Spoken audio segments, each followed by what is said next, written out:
Hey, what's up, Village of Support members over there in Holman Square? It's your friend Damian Howard here to discuss the student success plans, a mentoring opportunity for 11 adults to support 11 students, high school students over there in the North Lawndale area. This video serves the purpose of effectively onboarding adults who are going to be a part of this process. As I attended a meeting recently with the Holman Square Village of Support, some folks were asking, are we going to have an onboarding meeting? No, we're not going to have a meeting. I'm definitely going to continue the one-to-one correspondence with folks, but definitely this video, if nothing else, is a resource to help y'all know all of the different actionables and items that are going to be a part of this mentoring opportunity. So here lies, y'all, the actions that I am asking each of you all to take who are being connected to young people. First, when I connect you via text or email to the parent, call the parent, introduce yourself, set up an in-person meeting with that parent. The in-person meeting is going to be very important so that the parent can be very comfortable, know exactly who it is that's going to be supporting their young person. So that is the first action item that we're asking everyone to take. Number two, really use that first meeting, use the in-person meeting, use the ongoing correspondence to learn about the student, learn of their interests, learn of their goals and aspirations. Some of that is going to be shared in the student success plan that I shoot you all's way, but it is a unique power in you being able to get some of that information directly from the student yourself. Number three, clarify the program goal is to help students remain in school and pass all of their classes. That's what you exist for. So in some instances, you might read that and be like, oh, do I have to tutor? I'm not asking you that at all. Number two, as you learn of the student, your job as mentor is particularly for this program, community-based mentor, is to align the student with resources and opportunities that are going to help them to be successful. And at any particular point, make sure that you text me, call me, reach out to me, demand my presence, whatever needs to happen if I need to step in and be an asset to help us to achieve those two goals for the student under your mentorship care. Number four, as soon as possible, start your 2 weekly check-ins with the student and or the family. That is our ask for everybody. We're not putting a time commitment on this, but at least a couple of times a week. There's a text that you're sending out. There's a phone call that's made. There's an in-person meal, whatever kind of works for you. 2 check-ins is what we're asking per week with your mentee. Number five, complete a very brief and simple weekly survey that I'm going to provide you all that's going to let us know, A, did you get your 2 check-ins this week? 2, is there brief information from your mentor experience that you want to share with us to help us be informed of what's going on with your connection? And then number 6, there's going to be an ongoing collaboration between you and I'm Damian, to learn of incidents and highlights that are happening on the school level so that those things can inform and those things can guide how it is that you are sharing space with your mentee. All right, I want to share some of the very important mentorship details. I want to be very clear that this mentorship opportunity and blessing that we have is from April 2024 through June 2024. We anticipate that this program is going to grow going into the summer and the school year, but for now, these are the bookends of the mentoring opportunity we have. I am managing this program. I'm your point of contact with any questions, concerns, or key updates. I know oftentimes folks are like, man, we want to make sure that we're connecting to the school or we have access to different people at the school. And I get that, and I want you to have that. But right now, it is important that everything is streamlined through and with me so that the school does not become overwhelmed to a point that we're not actually able to do what we want to do with this program. Number 3, feel free to establish a deeper connection with the family. Invite them to other opportunities, programs that you learn of that matches their unique interests and their needs.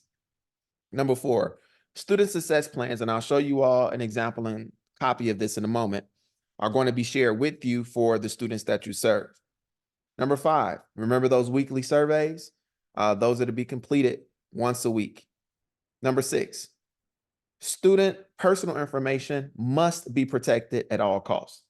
The surveys are positioned in a way whereas personal information will not be shared beyond 3 protected individuals, namely school administration and myself.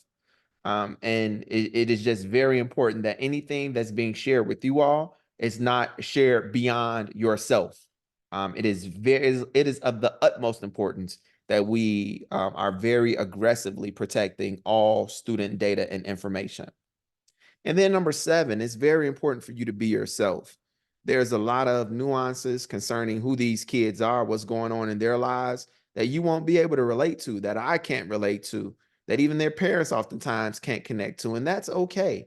Literally, we're asking you to get to know these young people, to learn of them as they tell you interests, as they tell you things that are important to them. You're helping to connect them to resources. You're providing yourself as a listening ear. And also, you're looking at the student success plan, the SSP, to see what are some other ways that you can serve this student between now and the end of June. Be yourself. All right. A couple of resources that are very important are the student success plans. I'm going to show you a copy of that in a moment. And then also when I share this slide deck, what I'm going to have here is a link to the mentoring survey for you. So here's a sample of student success plans, just so that you all can kind of see how this works. You'll get information about the grade that your student is in, different interests, subjects of interest. And once you continue to go through the success plan, it's going to give concerns, it's going to give needs, it's going to talk about the academic performance if we have that information. One of the cool things that I really want to highlight that's a part of the success plan is a curriculum for social and emotional learning that is to happen every single month, every single week. So if you look at this curriculum and you see it's just real simple bullets as far as what you can discuss with the young person, it gives you a sense of what we're going to be talking about with them at school that you can talk about with them when you meet with them as well. Because social emotional learning and what we hope to see flourish in these young people is as far as their ability to have emotional wellness, as far as their ability to relate well to their peers and others in the school. The possibility of it making an impact is enhanced when multiple adults are providing SEL instruction, SEL touch points and check-ins with the young people. So you have this curriculum there that gives you a guide for what conversation you can be having with the young people when you meet with them. And by the way, this is one of those areas that if there's a lack of clarity, if you need me to give you more insight on how you can deliver this or how you could use this simple bullet point to have an SEL-based conversation, reach out to me. I certainly can help. This link right here actually will give you a more robust lesson if you need that. Now, the last thing I want to show you all that's in these student success plans is a checklist for community and parents that's going to be in the SSP that I send you. So if you look at this checklist, what it does is it gives you a plethora of research-based options, research-based ways that you can show up in support of the student. You can show up in ways that helps with engagement and support on the school level. You can definitely intentionally work to build relationships, support student learning, provide continuous feedback based on their goals and things that you're learning about them. You can do work to promote their well-being and their success, right? So the success plan literally gives you a checklist of things that you can be working on to support the well-being and the growth and the nurture and the development of your mentee. And we're going to commit to doing this from April to June, end of June. And at any particular point in time, if you want more information about the success plan, if you're needing more insight about anything, you have questions, comments, concerns, again, I am your point person. Reach out to me. All of you all are going to have my number, my email, and my contact information.